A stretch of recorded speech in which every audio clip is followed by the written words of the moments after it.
కాశ్మీర్ హర్యానా ఎన్నికల ఫలితాలు తెలుగు రాష్ట్రాల ఎన్నికల ఫలితాల కంటే కూడా దేశవ్యాప్తంగా ప్రజలందరూ ఇంట్రెస్టింగ్గా గమనిస్తూ ఉన్నారు. ఎందుకంటే వన్ సైడెడ్గా రిజల్ట్ ఎక్కడా కూడా లేదు. రిజల్ట్ లేదు. మొదట అనుకున్నది ఏంటంటే 3 సార్లు కేంద్రంలో ప్రభుత్వాన్ని ఏర్పాటు చేసిన బీజేపీకి ఈ 2 రాష్ట్రాలు ఖచ్చితంగా నెగిటివ్ ఫలితాలు ఇవ్వబోతున్నాయన్న చర్చ విపరీతంగా జరుగుతోంది.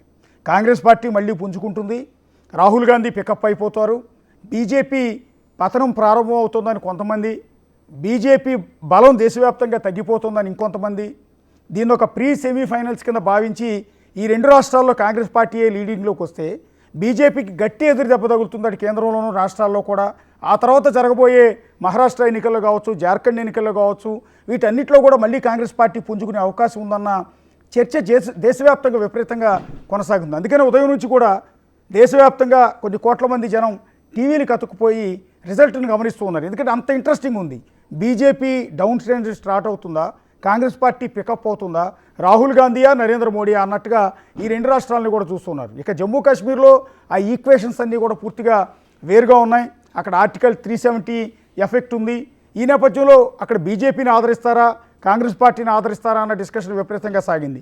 ఇక హర్యానాలో సిట్టింగ్ ఉన్న ప్రభుత్వం బీజేపీని మళ్ళీ ప్రజలు గెలిపిస్తారా, లేదు అక్కడున్న రైతుల ఉద్యమాలు కావచ్చు, రెజిడర్ల పోరాటాలు కావచ్చు, లేకపోతే జాట్ల ఉద్యమాలు కావచ్చు, వీటన్నిటి నేపథ్యంలో హర్యానాలో ఉన్న ప్రభుత్వం మీద వ్యతిరేకత ఉంది, కాంగ్రెస్ పార్టీయే గెలుస్తుందని అందరూ కూడా భావించారు. ఎగ్జిట్ పోల్స్ కూడా అవే చెప్పాయి. కానీ అనూహ్యంగా ఉదయం నుంచి కూడా వస్తున్న రిజల్ట్ చూస్తున్న జనం మొత్తాన్ని, దేశం మొత్తాన్ని కూడా కన్ఫ్యూజన్లోకి నెట్టొస్తుంది. హర్యానాలో ఖచ్చితంగా గవర్నమెంట్ ఫామ్ చేస్తుంది అనుకున్న కాంగ్రెస్ పార్టీ వెనక్కి తగ్గింది. కేవలం 36 స్థానాలకు మాత్రమే ప్రస్తుతం పరిమితమైంది. ఇప్పటివరకు ఉన్న సిచ్యువేషన్ ప్రకారం 47 స్థానాల్లో బీజేపీ లీడింగ్లో ఉంది. మ్యాజిక్ ఫిగర్ దాటి ప్రభుత్వాన్ని ఏర్పాటు చేసే దిశగా హర్యానాలో మళ్ళీ రెండోసారి ప్రభుత్వాన్ని ఏర్పాటు చేసే దిశగా బీజేపీ కొనసాగుతూ వస్తుంది. ఇక జమ్మూ కాశ్మీర్లో తిరుగులేదనుకున్న ఇండియా కూటమి 48 స్థానాలకు పడిపోయింది. 50+ స్థానాల్లో ఉన్న ఇండియా కూటమి కాస్త 48 స్థానాలకు పరిమితమైంది.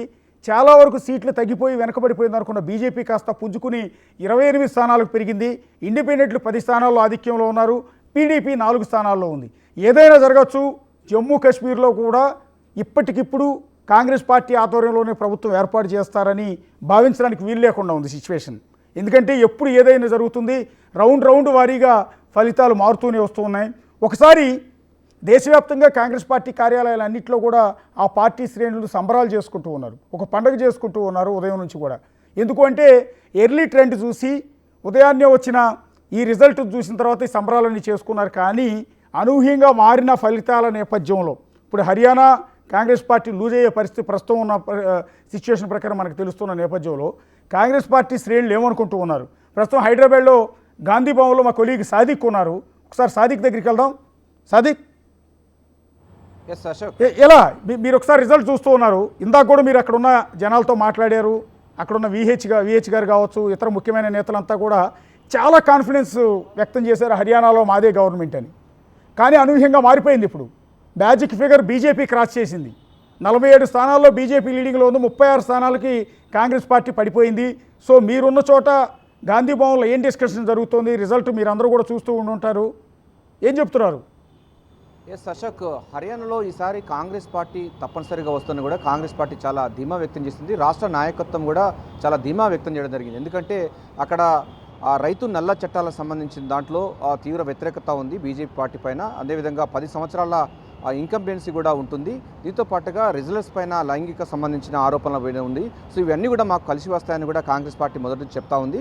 సో అయితే దీంట్లో అనూహ్యంగా ఎగ్జిట్ పోల్ సంబంధించినటువంటి దానికి భిన్నంగా ఇప్పుడు రిజల్ట్ రావడం అన్నది కాంగ్రెస్ పార్టీకి సంబంధించినటువంటి నేతల్లో కూడా మింగుడు పడడం లేదు. ఎందుకంటే ఇన్కంబెన్సీ డిఫరెంట్ ఉంటుంది. అదేవిధంగా రిజల్ట్స్ సంబంధించిన పోరాటం, రైతు ఉద్యమాలు, నల్ల చట్టాలకు సంబంధించిన అంశాలతో పాటుగా అగ్నిపథ్ అనే ఒక కొత్త పథకాన్ని తీసుకొచ్చి, ఎందుకంటే చాలామంది సైన్యంలో చేరేటువంటి యువత ఎక్కువ కూడా మనకు హర్యానా నుంచి ఉంటారు. సో అగ్నిపథ్ లాంటి ఒక పథకాలు తీసుకురావడం వల్ల యువత బీజేపీకి దూరమైంది కనుక అవన్నీ కూడా మాకు కలిసి వస్తాయని కూడా కాంగ్రెస్ పార్టీ భావించింది. ఈసారి కాంగ్రెస్ పార్టీ అక్కడ హర్యానాలో ప్రభుత్వం ఏర్పాటు చేయబోతుందని కూడా చాలా ధీమా వ్యక్తం చేయడం జరిగింది. గాంధీ భవన్ సంబంధించినటువంటి నేతలందరూ కూడా హర్యానా మా కాంగ్రెస్ పార్టీ దుదిమి మోగిస్తుంది, అదేవిధంగా జమ్మూ కాశ్మీర్లో కూడా మాకే వస్తుందని కూడా చాలా స్పష్టంగా వాళ్ళు చాలా కాన్ఫిడెన్స్గా ఉన్నారు. సో హర్యానాలో వినూత్నంగా హ్యాట్రిక్ సాధించబోతుంది బీజేపీ పార్టీ. సో దీనికి సంబంధించిన కారణాలు ఏందనిపైన కూడా షార్ట్ అనాలిసిస్ కూడా చేస్తూ ఉన్నారు. మనతో మాట్లాడడానికి ఆ కాంగ్రెస్ పార్టీ అధికార ప్రతినిధి చరణ్ కౌశిక్ యాదవ్ ఉన్నారు, వారిని అడిగి తెలుసుకుందాం. ఏంటంటే హర్యానాలో మీరు అంటే కర్ణాటకలో 5 గ్యారంటీ స్కీమ్స్, తెలంగాణలో 6 గ్యారంటీ స్కీమ్స్ వర్కౌట్ అయ్యింది. కానీ హర్యానాలో కూడా మీరు 7 గ్యారంటీ స్కీమ్స్ పెట్టి చెప్పడం జరిగింది. ఇప్పుడు నల్ల చట్టాల మీద కానీ లేకపోతే ఇటు అగ్నిపథ్ సంబంధించిన పథకాన్ని దానిపైన. సో 10 సంవత్సరాల బీజేపీ వ్యతిరేక విధానాలు మాకు పార్టీకి గెలుపుకు చాలా దగ్గరలో ఉన్నాయని చెప్పారు. సరే, ఎందుకు ఇటువంటి సరళి జరుగుతూ ఉంది? సో ఎక్కడ లోపం ఉందని మీరు గ్రహిస్తున్నారు? అంటే ప్రధానంగా భారతీయ జనతా పార్టీ పోల్ మేనేజ్మెంట్లో సక్సెస్ అనేది కనపడతా ఉంది. ఎందుకంటే కాంగ్రెస్ పార్టీ పొత్తులు కుదుర్చుకోవడంలో ప్రధానంగా లోపం జరిగినట్టు కనపడతా ఉంది. ఎందుకంటే ఆమ్ ఆద్మీ పార్టీ దాదాపు 2% ఓట్ బ్యాంక్ తీసుకున్నది. అదే కాకుండా బీఎస్పీ భారతీయ అదేవిధంగా బహుజన్ సమాజ్ పార్టీ కూడా దాదాపు 2% ఓట్లు తీసుకున్నది. అయినప్పటికీ కాంగ్రెస్ పార్టీ దాదాపు 40.68%, అంటే దాదాపు భారతీయ జనతా పార్టీ కన్నా 2% ఓట్లు అదనంగా వచ్చినప్పటికీ కూడా సీట్ల విషయంలో ఎక్కడో కాంగ్రెస్ పార్టీ వెనుకబడ్డమాట వాస్తవం. దానిలో భాగంగా ప్రధానంగా పొత్తుల విషయంలో కావచ్చు, పోల్ మేనేజ్మెంట్లో కాంగ్రెస్ పార్టీ సరైన విధంగా చేసుకోకపోవడం మూలంగా ప్రధానంగా కాంగ్రెస్ పార్టీ వెనుకబడ్డట్టు కనపడతా ఉంది. ఏదేమైనప్పుడు కూడా కాంగ్రెస్ పార్టీ ఓటు బ్యాంక్ మాత్రం గణనీయంగా పెరిగింది. కాకపోతే భారతీయ జనతా పార్టీ సీట్లు మాత్రం భారతీయ జనతా పార్టీ సీట్లు పెరుగుతూ ఉన్నాయి. అదేవిధంగా భారతీయ జనతా పార్టీ ఓట్లు మాత్రం తగ్గుతూ ఉన్నాయి. కాబట్టి పోల్ మేనేజ్మెంట్ ఎప్పుడు కూడా భారతీయ జనతా పార్టీ ఓట్లు అదేవిధంగా విభిన్న పార్టీలు పోటీ చేయడం మూలంగా ప్రధానంగా భారతీయ జనతా పార్టీ మేలు జరిగినట్టు కనపడతా ఉంది. ఎందుకంటే బీఎస్పీ ఎప్పుడు కూడా కాంగ్రెస్ పార్టీ ఓట్లు తీర్చే దాంట్లో సక్సెస్ అవుతూ ఉంది. ఈసారి కూడా హర్యానాలో అదే జరిగింది. అదేవిధంగా ఆమ్ ఆద్మీ పార్టీతో పొత్తు పెట్టుకోవాల్సిన అవసరం ఉండే, పొత్తు పెట్టుకోకపోవడం మూలంగా ప్రధానంగా కాంగ్రెస్ పార్టీ నష్టం జరిగింది. ప్రధానంగా చూసినట్టయితే మీరు రైతు నల్ల చట్టాలపైన అనేక ఉద్యమాల్లో చేయడం జరిగింది. వారికి రైతులకు మద్దతు కూడా కాంగ్రెస్ పార్టీ ఇవ్వడం జరిగింది. రాహుల్ గాంధీ కూడా స్వయంగా వెళ్ళి మాట్లాడడం జరిగింది. సో ఢిల్లీ సరిహద్దులకు రాకుండా కూడా అటు బీజేపీ ప్రభుత్వం ఆపగలిగింది. దీని అన్నిటికీ క్యాచ్ చేసుకోవడంలో కాంగ్రెస్ పార్టీ ఎందుకు విఫలమైంది అనుకుంటున్నారు? అంటే ప్రధానంగా కాంగ్రెస్ పార్టీగా పాపం హర్యానా ప్రజలంతా కూడా కాంగ్రెస్ పార్టీ వెన్నుదండే ఉన్నారు. కాకపోతే కాంగ్రెస్ పార్టీగా పోల్ మేనేజ్మెంట్ కావచ్చు, టికెట్ల విషయంలో కావచ్చు, అదేవిధంగా కొంతమంది ఇండిపెండెంట్ క్యాండిడేట్లు పోటీ చేయడం మూలంగా కూడా ప్రధానంగా కాంగ్రెస్ పార్టీకి నష్టం జరిగింది. ఎందుకంటే వారే కొన్ని స్థానాల్లో సెకండ్ రావడంతో తర్వాత వారి ప్లేసులో 3rd ప్లేస్లో కాంగ్రెస్ పార్టీ నెట్టడం కూడా జరిగింది. కాబట్టి ఒక ఇండిపెండెంట్లు, 2 బీఎస్పీ, 3 ఆమ్ ఆద్మీ పార్టీ, అదేవిధంగా జననాయక జనతా పార్టీ కూడా భారతీయ జనతా పార్టీతో గతంలో కలిసి ప్రభుత్వంలో ఉన్నప్పటికీ కూడా పూర్తి స్థాయిలో భారతీయ జనతా పార్టీ ఓటు చీల్చే దాంట్లో కూడా వారు కూడా విఫలం అవడంతో ప్రధానంగా వారందరి ఎఫెక్ట్ కూడా కాంగ్రెస్ పార్టీ మీద పడ్డట్టు చాలా స్పష్టంగా కనపడతా ఉంది. దానిలో భాగంగానే Congress party vote bank percent పెరిగినప్పటికీ సీట్ల రూపంలో ఎందుకో బీజేపీ కన్నా తక్కువ సీట్లు రావడంతో ప్రధానంగా కాంగ్రెస్ పార్టీకి ప్రజలంతా ఆదరించినప్పటికీ ఖచ్చితంగా కాంగ్రెస్ పార్టీ పోల్ మేనేజ్మెంట్లో అదేవిధంగా పొత్తుల విషయంలో కొంత సరైన విధంగా ముందుకు పోవడం మూలంగా ప్రధానంగా కాంగ్రెస్ పార్టీకి నష్టం జరిగినట్టు కనపడతాం. సరే అది ఈ విషయం అట్లా ఉంటే మీరు కర్ణాటకలో 5 గ్యారంటీ స్కీమ్స్, తెలంగాణలో 6 గ్యారంటీ స్కీమ్స్, హిమాచల్ ప్రదేశ్లో 9 గ్యారంటీ స్కీమ్స్తో సక్సెస్ అయ్యారు.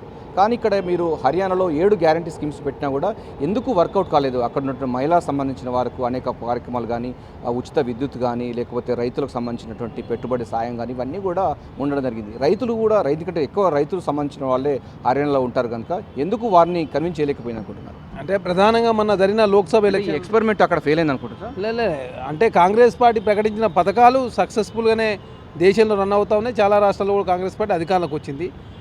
దానిలో మూలంగా కాంగ్రెస్ పార్టీ ప్రకటించిన పథకాల మూలంగా కాంగ్రెస్ పార్టీ ఓటు బ్యాంక్ పెరిగింది. కాకపోతే కాంగ్రెస్ పార్టీ పోల్ మేనేజ్మెంట్ కావచ్చు, అదే బీఎస్పీ రూపంలో ఓట్లు చీలిక కావచ్చు, ఆమ్ ఆద్మీ పార్టీ సీట్లు కావచ్చు, జననాయక జనతా పార్టీ రూపంలో వారు భారతీయ జనతా పార్టీకి గతంలో పనిచేసింది. కాబట్టి ఆ ఓటు బ్యాంక్ కంప్లీట్గా జననాయక జనతా పార్టీ ఓట్లన్నీ కూడా భారతీయ జనతా పార్టీ షిఫ్ట్ అవ్వడు. అదేవిధంగా ఇండిపెండెంట్లు కొంత ఇబ్బందికరంగా మారుడు. అదే కాకుండా ఇండిపెండెంట్ అందరినీ సర్ది చెప్పే దానిలో కాంగ్రెస్ పార్టీ కొంత వెనుకబడడంతో ప్రధానంగా కాంగ్రెస్ పార్టీకి నష్టం జరిగినట్టుగా కనపడతా ఉంది. మొన్న జరిగినట్టు లోక్సభ ఎలక్షన్లో ఆమ్ ఆద్మీ పార్టీ కాంగ్రెస్ పార్టీ కలిసి పోటీ చేస్తే మంచి రిజల్ట్ వచ్చింది. ఈసారి కూడా ఆమ్ ఆద్మీ పార్టీ కాంగ్రెస్ పార్టీ కలిసి పోటీ చేసి ఉంటే ఫలితాలన్నీ కూడా వేరుగా ఉండేవి. అదే కాకుండా ఇండిపెండెంట్లను కట్టడి చేయడంలో కాంగ్రెస్ పార్టీ కొంత వైఫల్యం మూలంగా ప్రధానంగా హర్యానాలో కాంగ్రెస్ పార్టీ నష్టం జరిగింది తప్ప కాంగ్రెస్ ప్రకటించినటువంటి మేనిఫెస్టో రూపంలో కాంగ్రెస్ పార్టీ ప్రజలు కూడా ఆదరించారు. అక్కడ రాహుల్ గాంధీ భారత్ జోడో యాత్ర కూడా సెకండ్ ఫేజ్ చేయడం జరిగింది. భారత్ జోడో యాత్ర సంబంధించినటువంటి ఎఫెక్ట్ కూడా అక్కడ లేదనుకోవచ్చా? భారత్ జోడో యాత్ర కావచ్చు, అదేవిధంగా ప్రజల్లో భారతీయ జనతా పార్టీ మీద వ్యతిరేకత ఉన్నప్పటికీ భారతీయ జనతా పార్టీ నైజం ఏంటంటే ప్రతిసారి ఏదో ఒక రూపంలో ఓటు చేసే ప్రయత్నం చేస్తూ ఉంటుంది. ఎందుకంటే ఉత్తరప్రదేశ్ ఎలక్షన్లో చూసినాం, మహారాష్ట్ర ఎలక్షన్లో చూసినాం, అదేవిధంగా మొన్న జరిగినటువంటి ఎంపీ ఎలక్షన్లో మనం చూసినాం. కాబట్టి ప్రధానంగా ఓట్లు చీల్చే దాంట్లో భారతీయ జనతా పార్టీ ఈసారి హర్యానాలో సక్సెస్ అయింది తప్ప ప్రజల మన్ననలను పొందడంలో కాంగ్రెస్ పార్టీ సక్సెస్ అయింది. ఎందుకంటే భారతీయ జనతా పార్టీ ఎక్కడ కూడా ప్రజల మన్ననలు పొందలే. ఎందుకంటే భారతీయ జనతా పార్టీ కన్నా కూడా కాంగ్రెస్ పార్టీకి ఎక్కువ ఓట్లు వచ్చినాయి. కాకపోతే సీట్ల సర్దుబాటులో కావచ్చు, పొత్తుల విషయంలో కావచ్చు, ఇండిపెండెంట్ను సర్దుబాటు చేసుకునే విషయంలో కాంగ్రెస్ పార్టీ కొంత తప్పుల మూలంగా మాత్రమే భారతీయ జనతా పార్టీ గెలిచిన కనపడతాం తప్ప ప్రజల్లో భారతీయ జనతా పార్టీ ఆదరణకరమైంది కాబట్టి భారతీయ జనతా పార్టీ 2% ఓట్లు తక్కువ వచ్చినాయి. అదేవిధంగా జననాయక జనతా పార్టీని పూర్తి స్థాయిలో మింగడంతో భారతీయ జనతా పార్టీ వారికి మేలుజన కనపడతా ఉంది. అదేవిధంగా Bahujan Samaj party Congress party vote ప్రధానంగా చేసేందుకు అది భారతీయ జనతా పార్టీ ఎన్నికలు అంటేనే సహజంగా పోల్ సంబంధించిన ఎన్నికలు కానీ వీటన్నిటి కూడా కూలంకషంగా కాంగ్రెస్ పార్టీకి చాలా సుదీర్ఘమైన చరిత్ర ఉంది. ఎందుకు ఇటువంటి వాటిని చేసుకోలేకపోయింది, ఎందుకు వెనుకబడిపోయింది? హర్యానాలో డెఫినెట్ ఈసారి ఇన్కంబెన్సీ 10 సంవత్సరాల ప్రభుత్వ వ్యతిరేక విధానాలు మాకు కలిసి వస్తాయని ఇవన్నీ మీరు ఓవర్ కాన్ఫిడెన్స్ ద్వారా ఏదైనా దెబ్బతినొచ్చు అనుకోవచ్చా? వాస్తవంగా కాంగ్రెస్ పార్టీ సంబంధించి ఖచ్చితంగా గెలుస్తూనే ఒక పూర్తి విశ్వాసంతో నష్టం జరిగినట్టు కనపడతా ఉంది. దానిలో భాగంగానే ఆమ్ ఆద్మీ పార్టీతో పొత్తు పెట్టుకోకపోవడం, ఆమ్ ఆద్మీ పార్టీ అడిగిన సీట్లలో కావచ్చు, అదేవిధంగా కాంగ్రెస్ పార్టీ ఆల్రెడీ అక్కడనే అనౌన్స్ చేయడం, లోకల్ నాయకత్వం ఒత్తిడి మేరకు కాంగ్రెస్ పార్టీ కూడా ఆమ్ ఆద్మీ పార్టీతో పొత్తు పెట్టుకోలేదు. అదే కాకుండా బహుజన్ సమాజ్ పార్టీ పక్కనే ఉత్తరప్రదేశ్ ఉంటుంది కాబట్టి వార్ ఎఫెక్ట్ కావచ్చు, అదేవిధంగా ఇంకొక ఐఎస్ఎల్డి అని చెప్పేసి ప్రాంతీయ పార్టీ దాదాపు 8% ఓట్లు చీల్చుకోవడంతో ప్రధానంగా ప్రజల్లో ఉన్నటువంటి వ్యతిరేకత ఓటు చీలడంతో భారతీయ జనతా పార్టీ మేలు జరిగినట్టు కనపడతాం. ఎందుకంటే 60% పైగా ప్రతిపక్ష పార్టీలకు ఓట్లు వచ్చినాయి. అక్కడ భారతీయ జనతా పార్టీకి ఓన్లీ 38% మాత్రం వచ్చినట్టే. దాదాపు 62% అంటే భారతీయ జనతా పార్టీ మీద పూర్తి వ్యతిరేకత ఉన్నట్టే. కేంద్రంలో నరేంద్ర మోడీ గారు ఉన్నప్పటికీ కూడా భారతీయ జనతా పార్టీకి అతి స్వల్ప ఓట్లు వచ్చినప్పటికీ ఓట్లు ఇచ్చే దాంట్లో భారతీయ జనతా పార్టీ సక్సెస్ఫుల్గా అయినట్టు కనపడతాం. అదేవిధంగా పోల్ మేనేజ్మెంట్లో వాళ్ళు సక్సెస్ అయ్యారు. బహుజన్ సమాజ్ పార్టీ ఈసారి పూర్తి స్థాయిలో కాంగ్రెస్ పార్టీ జీతంతో ప్రధానంగా భారతీయ జనతా పార్టీ మేలు జరిగింది కాబట్టి భారతీయ జనతా పార్టీ ఎంతసేపు ఓటు చేసే ప్రయత్నంలో భాగంగా సక్సెస్ అయినట్టుగా కనబడతా ఉంది. జమ్మూ కాశ్మీర్ విషయం చూసినట్టయితే మనకు అక్కడ 370 ఆర్టికల్ రద్దు చేసిన తర్వాత సాదిక్ ఒక్కసారి ఇప్పటి వరకు దేశవ్యాప్తంగా ఉన్న కాంగ్రెస్ పార్టీ ఆఫీసులు అన్ని చోట్ల కూడా సంబరాలు చేసుకున్నారు, డప్పులు కొట్టారు, స్వీట్లు పంచారు, క్రాకర్స్ కాల్చారు. ఒకసారి గాంధీ భవన్ దగ్గర సిచ్యువేషన్ ఏమైనా ఒకసారి చూపిస్తారు విజువల్లో? ఎస్ శంకర్, మనకు ఒకసారి గాంధీ భవన్ చూడండి. అయితే వీళ్ళందరికీ మాత్రం కాంగ్రెస్ పార్టీ క్యాడర్ మాత్రం మీరు సంబరాలకు సిద్ధం కావాలని కూడా మెసేజ్ రావడం జరిగింది. సో వాళ్ళందరూ కూడా ఇప్పటికే పిలిపించడం జరిగింది. కానీ ఎప్పుడైతే హర్యానా సంబంధించినటువంటి రిజల్ట్ వస్తున్న క్రమంలోనే కాంగ్రెస్ పార్టీ కంగుదింది. ఒక రకంగా కంగుదిని ఎవరు కూడా కాంగ్రెస్ పార్టీ వైపు కొంత ముఖ్యమైన నేతలు మాత్రం వస్తున్నారు. సో వాళ్ళందరూ కూడా వాళ్ళ ఛాంబర్లకే పరిమితం అవుతున్నారు. సో సెలబ్రేషన్ సంబంధించింది లేదు. ఎందుకంటే హర్యానాలో ఈసారి కాంగ్రెస్ పార్టీ వస్తుందని అనుకున్నారు కానీ రాని పరిస్థితి నేపథ్యంలో వాళ్ళందరూ కూడా కొంత షాక్ గురి అవ్వడం జరిగింది. పోల్ మేనేజ్మెంట్ సరిగ్గా చేయకపోవడం ఒకటి, ఆమ్ ఆద్మీతో పార్టీతో కనుక పొత్తులు కుదిర్చినట్టయితే డెఫినెట్గా హర్యానా మాకు వచ్చేదన్నటువంటి అంశాలు ఉన్నాయి. ఎందుకంటే కాంగ్రెస్ పార్టీకి కలిసి వచ్చే అంశాలు మనకు 3 ఆస్పెక్ట్స్ ఉన్నాయి. అగ్నిపత్ పథకాన్ని తీసుకొచ్చి అక్కడ నిరుద్యోగులను పెంచి పోషించారు. సో అగ్నిపత్ సంబంధించిన దాంట్లో నిరుద్యోగులు చాలా వ్యతిరేకత ఉన్నారు బీజేపీకి, వాళ్ళందరూ మాకు కలిసి వస్తారని కూడా ఒకటి నమ్మకం. రైతులకు సంబంధించిన వారు మరొక నమ్మకం. రైతు నల్ల చట్టాల సంబంధించిన వ్యతిరేకంగా ఉద్యమం జరిగిన నేపథ్యంలో హర్యానా నుండి ఢిల్లీకి వచ్చే క్రమంలో వారందరినీ కూడా ఆపగలిగాము. సో చాలా పెద్ద యుద్ధం జరిగింది, ఒక యుద్ధం జరిగినటువంటి విషయాన్ని కూడా చెప్పడం జరిగింది. సో ఇట్లాంటి దీంతో పాటుగా రెజ్లర్స్ సంబంధించిన లైంగిక సంబంధించినటువంటి ఆరోపణలు కూడా ఉన్నాయి కనుక ఈ 3, ఎందుకంటే రెజ్లర్స్ ఎక్కువగా మనకు హర్యానా నుంచి వస్తారు. సాదిక్, మీరు గాంధీ భవన్లోనే ఉన్నారు, పార్టీ ముఖ్య నేతలంతా కూడా లోపల ఉన్నట్టున్నారు, వాళ్ళందరితో మీరు డిస్కస్ చేస్తున్నారు, వాళ్ళతో కలిసి మీరు రిజల్ట్ చూస్తున్నారు. సో గంట క్రితం మొదటి రౌండ్ ఎన్నికల ఫలితాల్లో 60 స్థానాల్లో కనిపించిన కాంగ్రెస్ పార్టీ లేకపోతే ఇండియా కూటమి కాస్త 36 స్థానాలకు పరిమితం అయిపోయింది.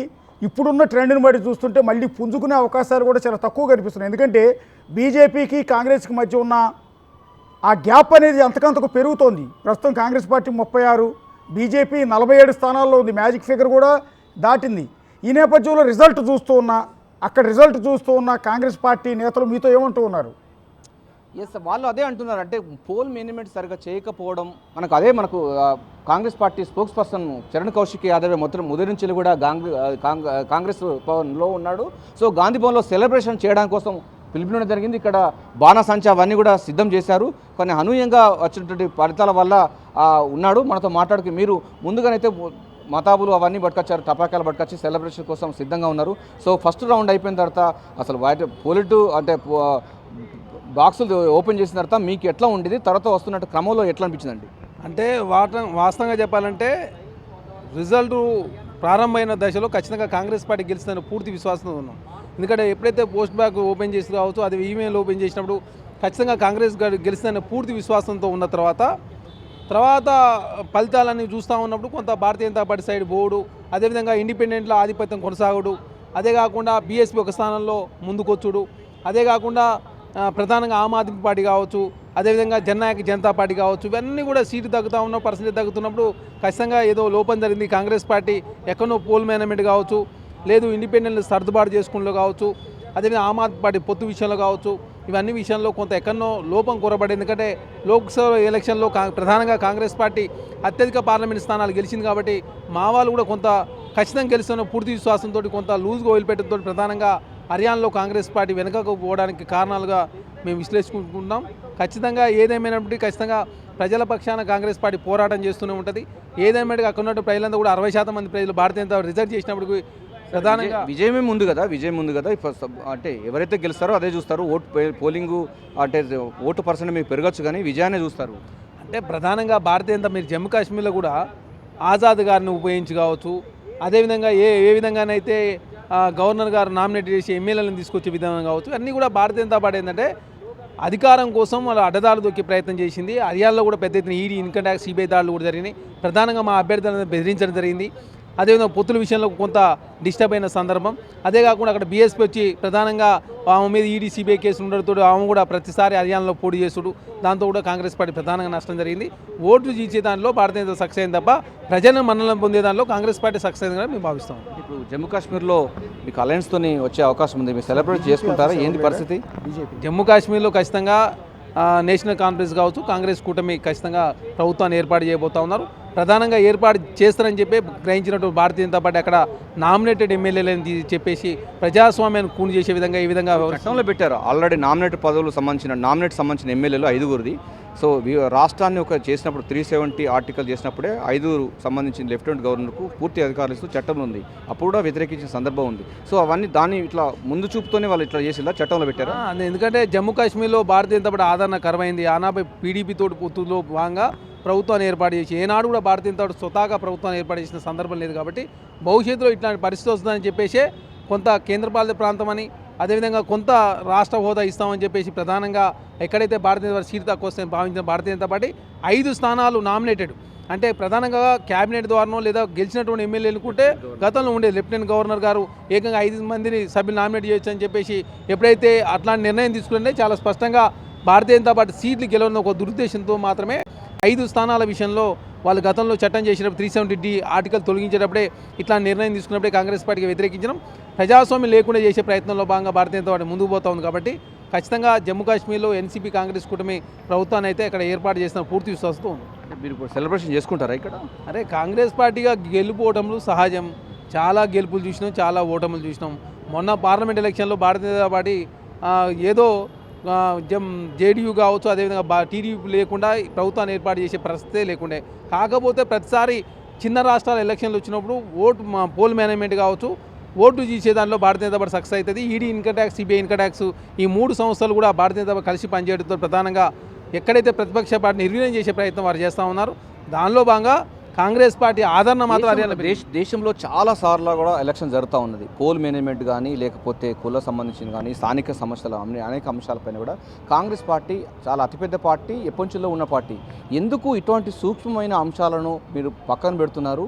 సో మిగతా వాటిల్లో ఫోకస్ చేయడం వల్ల ప్రతిసారి నష్టం చవి చూడవలసి ఉంది. ఎందుకంటే హర్యానా సంబంధించింది మీకు దగ్గరకు వచ్చినటువంటి ఫలితాలు మీ రాష్ట్రాన్ని అంటే కాంగ్రెస్ పార్టీ గెలవడానికి చాలా స్కోప్ ఉన్నటువంటి రాష్ట్రాన్ని ఎందుకు దాన్ని అట్లా చేయగలిగారు? దానివల్ల పరిస్థితి ఎట్లా ఉండబోతుంది? అంటే ప్రధానంగా కాంగ్రెస్ పార్టీ ఓవర్ కాన్ఫిడెన్స్ పోయినట్టుగా కనపడతా ఉంది. ఎందుకంటే ఎంపీ ఎలక్షన్లో మనకు అత్యధిక పార్లమెంట్ స్థానాలు మనం గెలిచినాం కదా, ఎట్టైనా భారతీయ జనతా ఓడిపోతుందని చెప్పేసి లోక్సభ ఎలక్షన్లో ఆమ్ ఆద్మీ పార్టీ కాంగ్రెస్ పార్టీ కలిసి పోటీ చేసినాం. ఒక స్థానం ఆమ్ ఆద్మీకి ఇచ్చి 9 స్థానాల్లో కాంగ్రెస్ పార్టీ పోటీ చేసింది.